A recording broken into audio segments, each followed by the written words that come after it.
All right, back on the Young Turks. I believe the storm was coming. Ambassador Jenny. Daniel Segui wants to know how you picked up girls when you were single and broke. Yeah, called old school charm, baby. You know what I'm saying? Now, look, from time to time I'd pick up, I remember this one particular girl, she was totally hot. I picked her up in my old beat up Pontiac Grand Am from Jersey. You could see her face change. Not buying it. Got nothing from her, okay? But other times, I did what the only tool I've got. I talked him into it. And it's shocking what you can do if you just try. And so, yes, I would talk to a lot of girls, and eventually some of them would say, all right, what am I going to do? You got to use what tools you have. All right, next. Prince of Puns. Let's say the Indiegogo campaign makes $1 million. In other words, money's no object. What would your ideal studio look like, and how big would your office be? First of all, the studio would be, would have laser shows. Pink Floyd would be playing in the background. Fog everywhere. No, we'd make a reasonable studio. I don't want it to be like the ridiculous sets on CNN.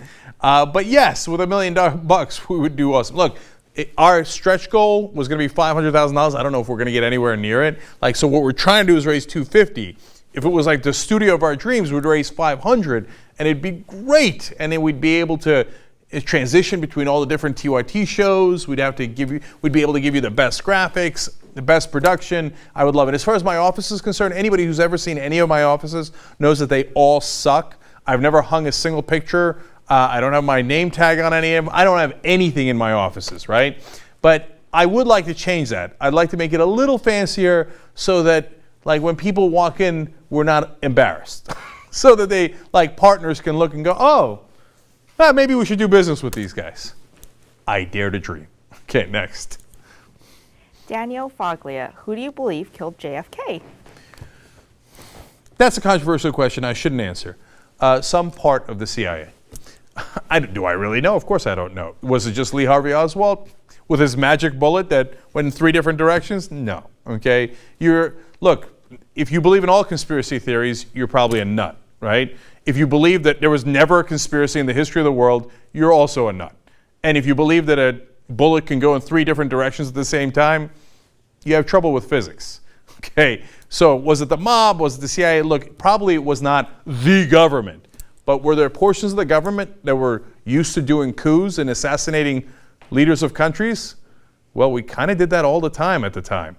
We just thought, well, we wouldn't do it here at home, would we? Next. Next one's from Dub C Master. Oops. Dub Master C, excuse me. Yes. Is or was your dad a Republican like you were? Yes, we were both liberal Republicans in New Jersey back in the 1980s and 90s, and he actually switched. I switched probably earlier than him officially, right? But I remember that one day he called me when we were still Republicans, and Fox News was relatively young.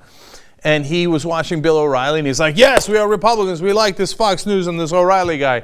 And then one day he called me, and he's like, Cenk, I think there is some chance that Bill O'Reilly is full of shit.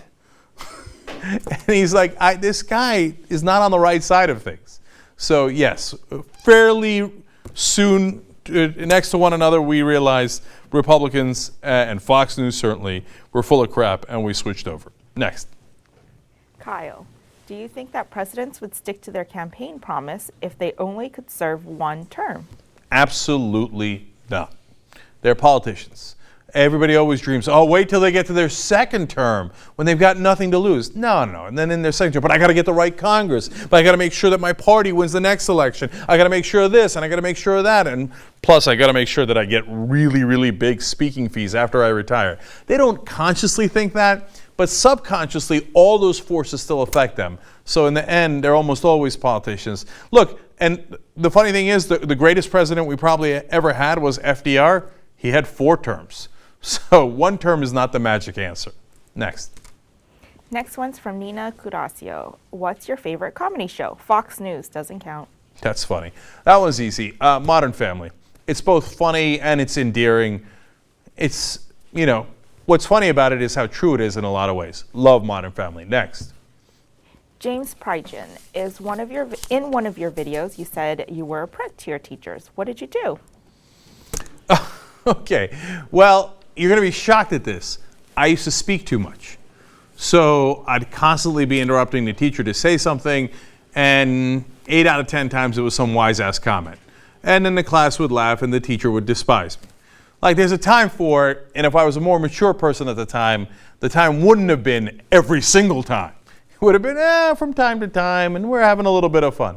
Look, I was such a dick that just to show the teachers how much I didn't care, one time I was a little sleepy, so I went and slept on top of a chemistry table with the Bunsen burners and everything in the middle of class. And so, of course, the teacher had to kick me out. So, look, people grow up, they mature. Shit, back then I was a Republican. You know I was a prick. All right, that's what we got today. Forward.